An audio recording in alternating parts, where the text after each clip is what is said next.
Renaissance Lecture 2: The Proto-Renaissance. Aquinas' ideas had an enormous impact on the Florentine poet Dante Alighieri, who lived from 1265 to 1321. He was the writer of the Divine Comedy and is often seen as one of the founders of the Italian Renaissance. In the Divine Comedy, Dante described a dream in which he traveled through the afterlife, hell, purgatory, and heaven, guided initially by the Roman poet Virgil and later by his lost love Beatrice. The poem, which reflected many of the theological and philosophical ideas of the time, was written in the vernacular, that is, the local language, in this case Italian, instead of the traditional Latin. This allowed ordinary people to read the work, helping to spread knowledge of these ideas. Dante's use of the Tuscan dialect of Italian also laid the foundation for the modern development of the Italian language. Dante was born into a wealthy noble family in Florence, Italy. He was probably educated at a local monastic school, although much of his knowledge seems to have come from self-study. Dante also seems to have regularly attended the theological disputations between various religious orders, giving him a significant understanding of scholastic thought, particularly the ideas of Thomas Aquinas.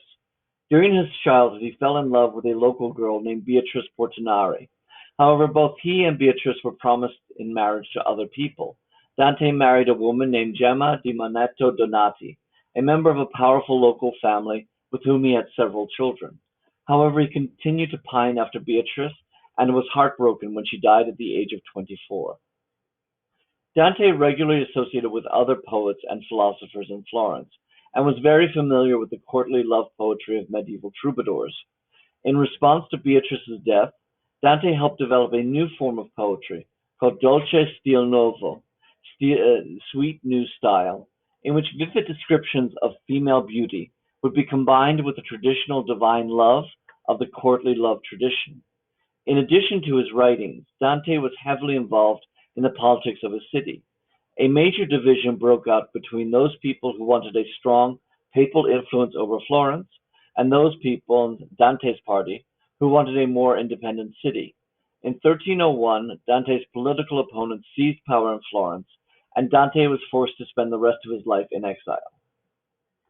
During his time in Florence, however, Dante became particularly good friends with Brunetto Latini, a well-known poet and diplomat who served as Florence's ambassador to the Spanish king Alfonso X. While in Spain, Latini regularly visited the Toledo School of Translation, where he was able to obtain several translations, including a copy of Aristotle's Nicomachean Ethics that he brought back to Florence. In the Nicomachean Ethics, Aristotle had argued that a well-lived life is one in which a person who possesses the proper virtues can make the right decisions through the use of reason. A person generally acquires these virtues through a proper upbringing and training, although Aristotle also argued that people need to develop the proper emotional, social, and deliberative skills necessary to make the right decision in every case. Finally, Aristotle emphasized the importance of living according to the mean, which meant never doing anything to excess. Instead, people should use their ethical skills to maintain a proper balance in all their actions. In his Inferno, the part of the Divine Comedy that dealt with hell, Dante focused heavily on showing how people had strayed from the mean and allowed their negative emotions, greed, love, envy, etc., to overcome their reason and cause them to sin, ultimately leading them to hell. To emphasize this point, Dante used the concept of contrapasso, in which the punishments mirrored the offense. For example, lovers in life are caught in an eternal embrace. Dante took great delight in placing many of his political enemies, as well as several corrupt popes, in hell, where they suffered excruciating, but appropriate in Dante's opinion, punishments. In addition, Dante adopted the Aristotelian concept of hierarchical spheres. Aristotle had argued that all matter is naturally attracted to what he called the prime mover, a consciousness that is eternal, beautiful, and engaged in total self-contemplation. He divided matter into groups based on their ability to comprehend this divine force, with earth and rocks at the bottom and extending to human beings at the top. Christian theologians had added angels to the spheres, separating humans from God.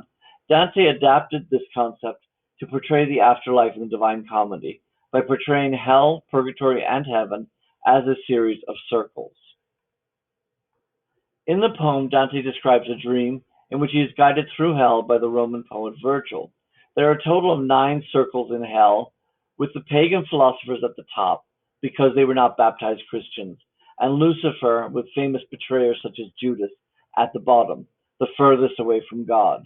Virgil similarly guides Dante through the 7 levels of purgatory, representing the 7 deadly sins, before Dante is guided through the 9 circles of heaven by his deceased lover Beatrice. These 9 circles corresponded to the heavenly spheres, planets, etc., that Aristotle believed circled the Earth. That is the geocentric theory that the universe revolved around the Earth. In the end, Dante comes before God, where he has a vision in which he recognizes that man is made in God's image. For Dante and Aquinas, God is therefore found within each human being, and understanding God therefore requires both human reason and divine revelation. Giovanni Boccaccio, who lived from 1313 to 1375, was also born in Florence, where he became a significant writer, poet, and friend of the humanist scholar Petrarch. His father was a wealthy merchant, and Boccaccio was trained as a child to take over the business. However, his heart lay in writing. He was able to make a living by working as an official for the city government, while focusing on his poetry and writing in his spare time. His greatest work was the Decameron, which he began in 1349, shortly after the Black Death had ravaged Florence in 1348. The Decameron is a collection of 100 short stories told by a group of 7 young women and 3 men who were sheltering in a villa outside Florence during the plague. Like Dante, Boccaccio wrote the Decameron in Italian, and in the stories he also focused on the use of reason by individuals. Unlike Dante, however, whose primary focus was on helping people to use reason to avoid sin, Boccaccio emphasized how people could use their wit and intelligence to gain what they wanted or to get out of trouble.